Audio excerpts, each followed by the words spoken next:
Hello everyone, and a good day to all of you. Hope you're all doing well.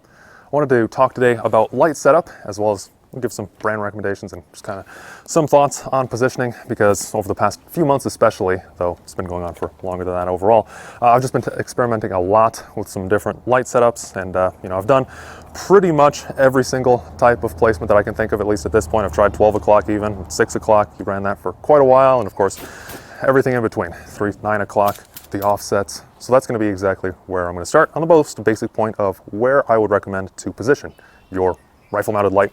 This won't be really touching at all on handguns, just a note there.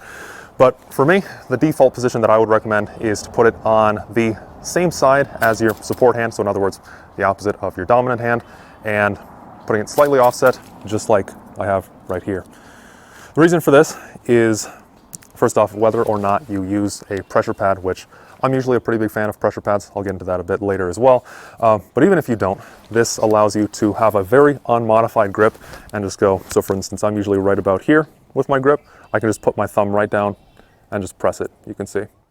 Very simple. Now, I do see a lot of people doing the light on the opposite side, and there are good reasons to do so. For example, on a lot of my shorter handguards, on my AKs, on my SBR, I always run it on the right, simply because there's just not enough room to get a comfortable grip without having to either pull my hand way down low or grip over the light, which is never optimal. So on shorter handguards, I do like to offset it to the other side just so it stays out of the way of my normal grip. And again, even if you do that, it's not hard to, for instance, if you have a foregrip, which you don't need to do this, but you can kind of flip around like here, get your thumb right there, and then you can see it wouldn't be too hard to run the tail cap like that. Now, for some other reasons why I do like the offset position, it does stay a lot more out of the way, especially if you're shooting a lot off of barricades or bracing off of cover, using a bipod, anything like that. So if you don't really do that, for instance, if you have just a home defense gun or something that's not an AR, I've noticed you do have to experiment and kind of do some more unconventional placements there. So for instance, on my AK, I ran that on a 6 o'clock B9 AK gooseneck rail for a very, very long time, and it worked pretty well. It does get in the way when you're trying to brace it off of obstacles, but it's not impossible. You definitely need to be a lot more mindful of it, but if you're really rushing, you could just slam that light down onto a surface that you're bracing off of. Just do keep in mind that if you do that, it's not going to be as sturdy because you're trying to brace it on a circular tube of a light compared to a much better flat surface like the bottom of your handguard. But just overall, at least from what I've found from the rifles I've been shooting, generally I do find that the least amount of interference does come from these 3 and 9 o'clock mounting positions, and then having it slightly offset, like I said, just makes it a little bit easier to reach without totally compromising your support hand grip. The only light position I would say that I'm really not a fan of across the board would be 12 o'clock mounting up here. For one, of course, with a lower optic, it's just going to block it completely. But two, if you start pairing this with a laser aiming module, then the laser aiming module, in almost every case, for all of them that I can think of, they usually tend to work better on just the very top, since then your windage and elevation aren't weird, and you need to remember that offset. But not even that long ago, just a few years ago, I do recall when a lot of people were mounting like a pistol light, like a Surefire X300, up here on the 12 o'clock of their AR, which this does have the advantage of ambidextrous control. You could just activate that tail cap just by pushing forward into it. Again, same with 6 o'clock. But my big complaint about 12 o'clock is, although on paper, in theory, you can do that, it's not as straightforward to push forward into the tail cap compared to 6 o'clock. What I did back when I had my AK with the light mounted at 6 o'clock is I could actually just push forward into it, just kind of like there, and it would be very easy. And again, that can be duplicated with either hand, which is an advantage for sure of both the 12 and 6 o'clock mounting. But there is a lot more potential for other stuff on your handguard to occlude the tail cap if you do mount it at 12 o'clock. And again, you run into issues with your front sights if you're using them, laser aiming modules, just a lot of potential interference there. But I'd say that's all pretty straightforward stuff, nothing too complicated as far as light positioning. Just remember, every one of these positions does have their pros and cons. Just try to minimize the amount of cons for your exact setup. I wanted to move on now and talk about some brand recommendations. So I haven't tried every single brand out there. I won't really even talk about a lot of the brands that I haven't tried. So I know that there are a lot of good ones out there. Just if I don't mention your favorite light brand, then I don't want to mention something I don't have personal experience with. So I would just recommend pretty much anything that is Surefire Scout spec. So whether that's an actual Surefire, again, it doesn't have to be. You could go with a Modlite instead. I have quite a few of those, and those have been really solid. You could get an Arasaka Defense, and one I didn't mention was Cloud Defensive, which for a pretty long time was my standby. That was the ecosystem that I was really firmly into, and I would say they're technically sort of Scout spec where they can use Scout mounts, but the reason that I didn't really mention them in my just general brand recommendations is, for one, they are much more expensive nowadays. Back when I got into Cloud Defensive's Rain lights, and I have literally every generation of them, Rain 1, 2, and 3 at this point, they used to be a lot cheaper. They actually used to be the least expensive option between, Surefire, which at the time, not even that long ago, they were kind of lagging behind as far as their output was concerned. It was really a race between Modlite and Cloud, and ultimately I went with a bunch of Cloud because, yeah, they were less expensive and they had a lot of good features. But these days, Cloud is actually one of the more expensive options, and they're still just kind of on par with everyone else. They haven't really excelled in any way, which isn't to say they're falling behind, at least not yet, but the light market has been moving quite rapidly lately. Seems like maybe it's plateauing, so that might change, we'll see. But the reason that I stopped using a lot of Cloud Defensive lights was actually when I went to using a Raid XE, a laser aiming module, on my G95 inspired build. Reason for that was because I wanted to use a dual lead pressure pad, and at the time, or actually I think still, Cloud Defensive was supposed to start making a dual lead, but to my knowledge, I don't think that's actually out, or it might just always be one of those things that's perpetually out of stock. So either way, hard to get. And the problem with Cloud is the only thing about them that is Scout pattern is you can use a Scout pattern mount. Their light head is proprietary, their tail cap is proprietary, so you really get locked into that ecosystem. You can't use different, for example, mod buttons, these remote switches or pressure pads, which I really, really like them a lot. I'll touch more on remote switches later, but you really do get locked into that ecosystem. And like I said, Cloud Defensive is not really innovating as much as I would like to see. So I did make the switch. Now, one actually type of moment here. So right around the time that Cloud Defensive started making the Rain 3.0, I remember they made a legacy body, as it's called, which was a 18650 battery body, just one of those full-size kind of vape batteries. But the good thing about that was it let you use the so-called legacy type of tail caps, which now has expanded to be more than just legacy type stuff, right? The gas cap from Unity, for instance, is another one that I will touch on with more detail later. So don't let all this gear names confuse you. That legacy body allowed you to use any tail cap that you wanted across the market. That was Scout spec, which is pretty much everything, like I said. So I set that up with one of the Surefire DS00s, was able to do a dual lead off of a mod button, and it worked great. The problem is those are still tied into the proprietary Cloud Defensive head, which the head is fine, but again, can't say enough how important the modularity is. For years, I really didn't think it was. I didn't even think at the time that I would ever get into getting a laser aiming module personally, but more and more as I got into night vision, kind of realized that night vision shooting is actually really fun. So I really did get into it quite a bit. So I would say that if there's even the most remote chance that you plan on getting into night vision, or kind of just to future-proof yourself in general, because you don't really know what's going to happen in the future. So this is one of Surefire's newer dual fuel lights. So for instance, if I really wanted to, I could just take this head off. I could pop on one of the Modlite ones I have. You can see, of course, I'm using the gas cap from Unity, which again fits even though it's made by Unity. There's all the Arasaka mounts. One caveat on this is the Pro version, so that means it has an articulating mount.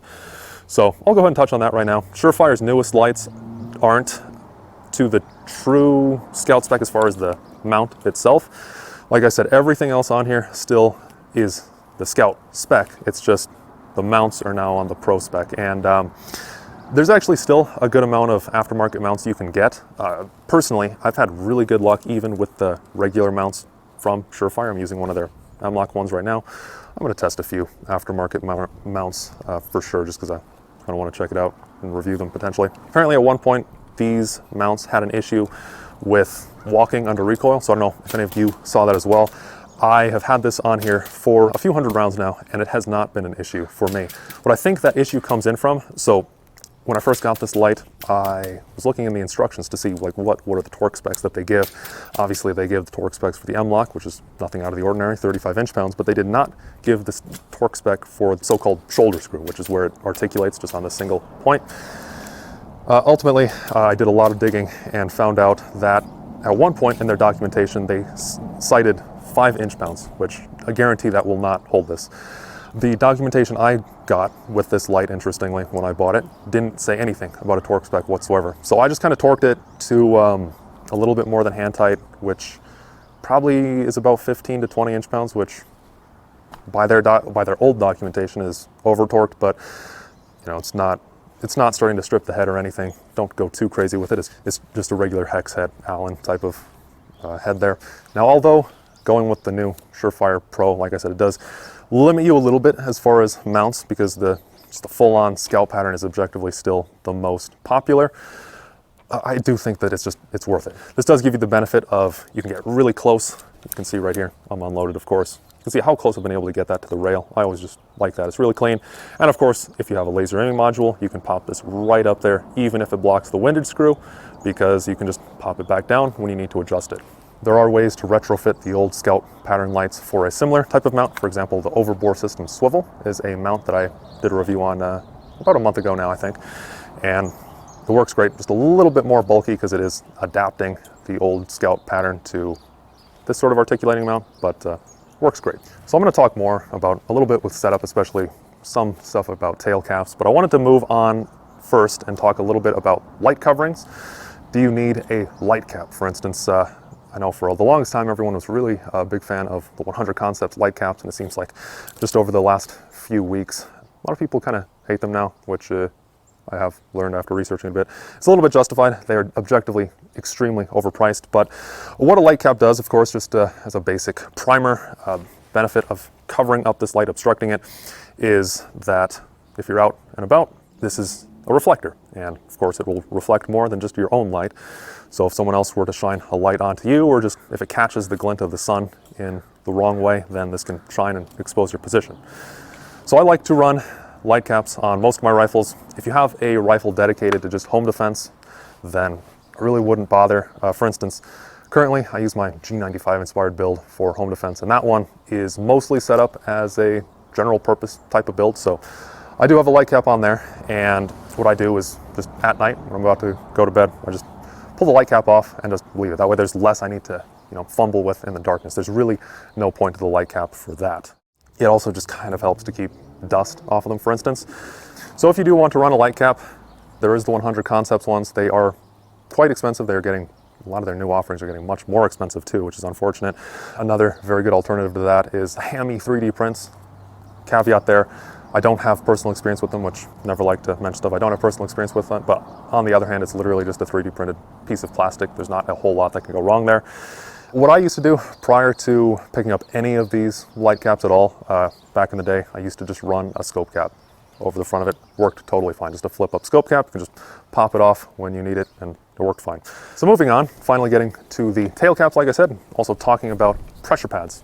Wanted to talk about these kind of at the same time because they're pretty related. And what I would recommend, I personally do like pressure pads a lot more because, like I said, you can always hit the tail cap right here, but it is a lot more comfortable if you can pretty much just have your normal grip and just press just a little button right there.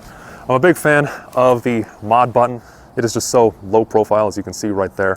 I'm actually using one of their snaps, which doesn't have any fasteners, is the big thing about this. I haven't had any issues with the shifting. Actually, it's remarkably tight.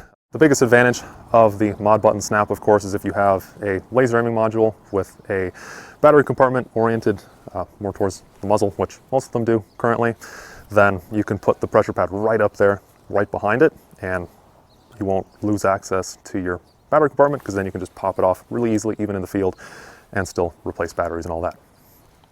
The main reason actually that I have the mod button snap, I run this on all of my rifles, like you can see, even on this one, even though I don't have a laser aiming module. And it's just kind of a little bit of like an OCD, kind of a minor annoyance thing. But what I noticed, because I hunt with these exact same rifles a lot, is I would be walking and, you'd have the little fasteners just kind of sticking out ever so slightly right here. And of course, as you're just walking, you don't hold it like this constantly. So I would kind of shift my hand down here, and it's pretty comfortable, but I would always push my thumb into the fasteners, and it's just kind of a little bit of a sharp edge. It's just minor annoyance. Over 8 hours, for instance, I just switched everything over to a snap, just because it is just that little bit extra comfort is all that is.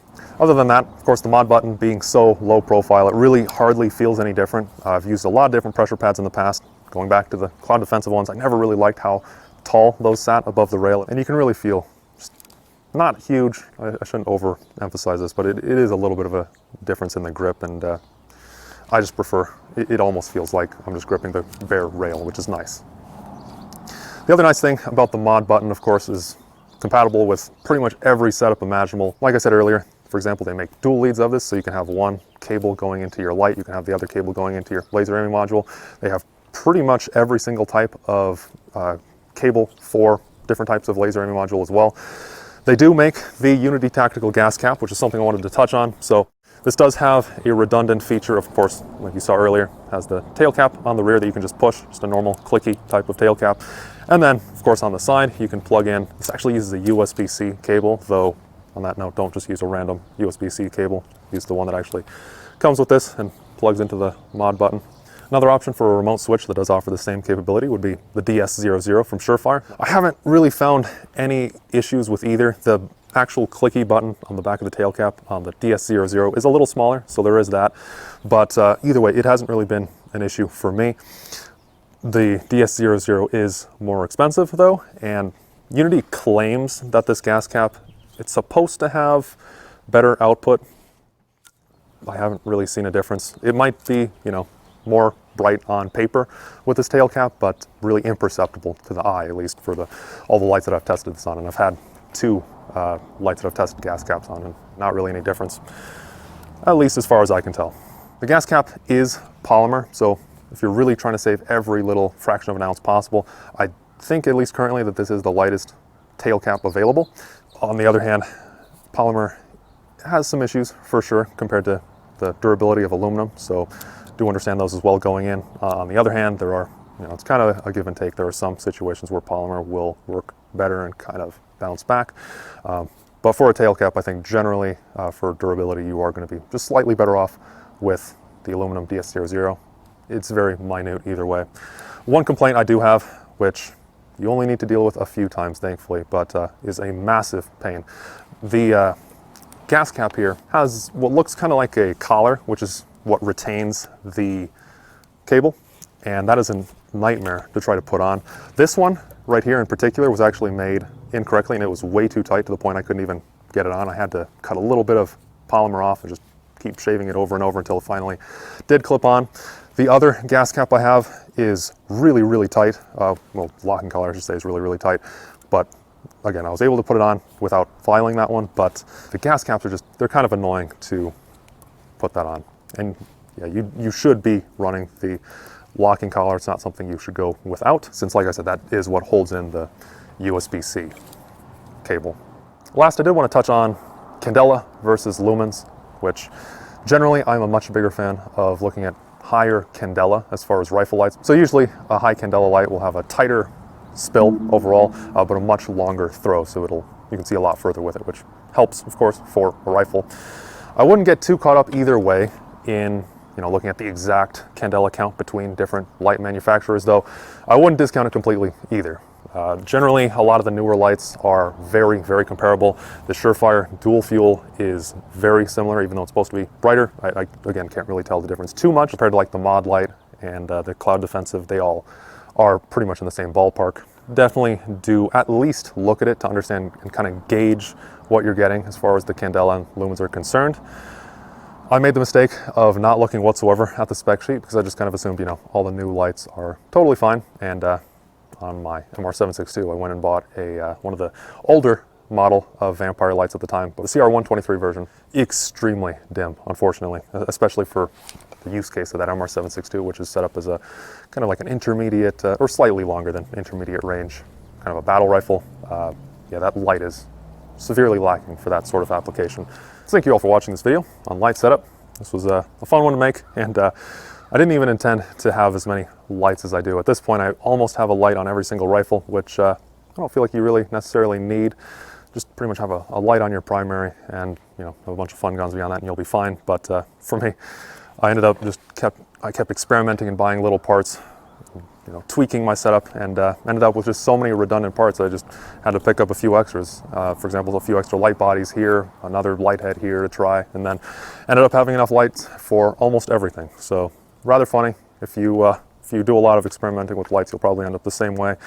So hopefully, if you don't want to do that and you just want to get a reasonable setup and not deal with it from there, then hopefully this saves you some of the annoyance and definitely the money and time of remounting and testing all this different stuff. And other than that, if you have any other questions, feel free to leave those in the comments below. I'll do my best to get back to you. Thank you again for watching. Hope to see you on the next one. Take care. See you all then.